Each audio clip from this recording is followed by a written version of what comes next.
And I give the floor to the permanent representative of Sri Lanka. Thank you, Mr. Chairman. Chairman, the most challenging task before us is eradicating poverty in all its forms, which is undoubtedly crucial for achieving the 2030 agenda. Unexpected challenges like the pandemic, armed conflict, and the consequences of climate change have had a substantial influence on the lives of people and their well-being. It has a direct impact on food and nutrition security, which is essential for the development of human resources.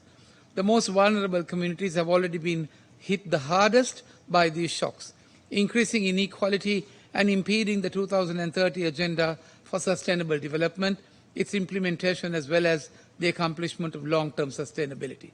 It is therefore with great concern we note that the world is backsliding in its objectives of eliminating hunger, food security and malnutrition.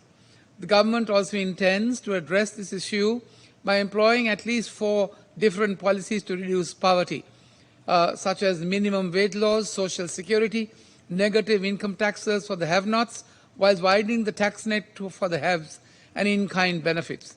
Minimum wage laws will be further strengthened in due course. Mr. Chair, like many other countries, Sri Lankan economy has impacted by the COVID-19 pandemic, with a contraction in the economy of 3.6% in 2020, and consequently an additional 500,000 was impacted by this phenomenon.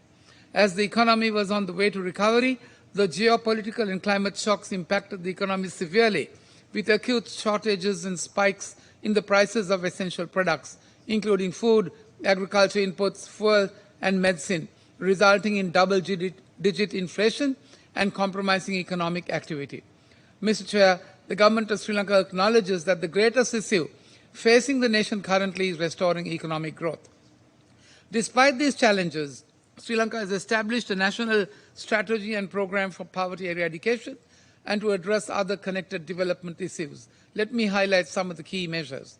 Firstly, the Sri Lankan government prioritizes the concept of education for all children. Education and supporting child well-being are the best ways of addressing poverty alleviation as we see it. Sri Lanka has initiated the National Food Security Program with the overarching objective of guaranteeing that no citizen goes without food and no child is deprived of essential nourishment. Sri Lanka's principal social protection program, the Samudra Relief Program, is implemented to meet the daily consumption needs and the standard of living for more than 1.7 million low-income households. Additionally, we have appreciated that urbanization can be a significant tool of reducing poverty. Mr. Chair, the agricultural sector of Sri Lanka contributes approximately 7.4% to the GDP. It's among the nation's main economic drivers. The government of Sri Lanka recently reversed a ban on chemical fertilizers, which is expected to accelerate the country's transmission to sustainable agriculture, but has had a detrimental impact on agricultural output and raised concerns regarding food security. The government is also committed to promote agriculture in the country by helping smallholders. We thank the international organizations, including the United Nations agencies and international financial institutions, for providing humanitarian support to address food and development issues.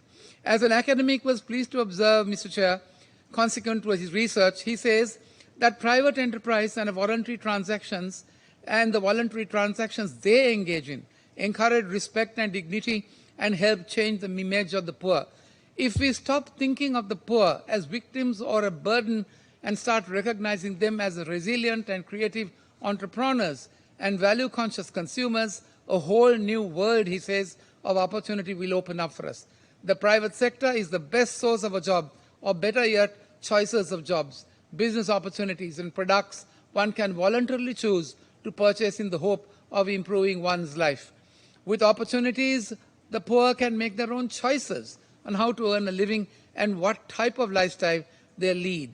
Mr. Chair, in a vibrant market economy, companies have to compete for employees, business partners and customers, and to retain any individual, wealthy or poor, as a customer, business partner or employee in an environment where choices are available requires treating the individual with respect and dignity.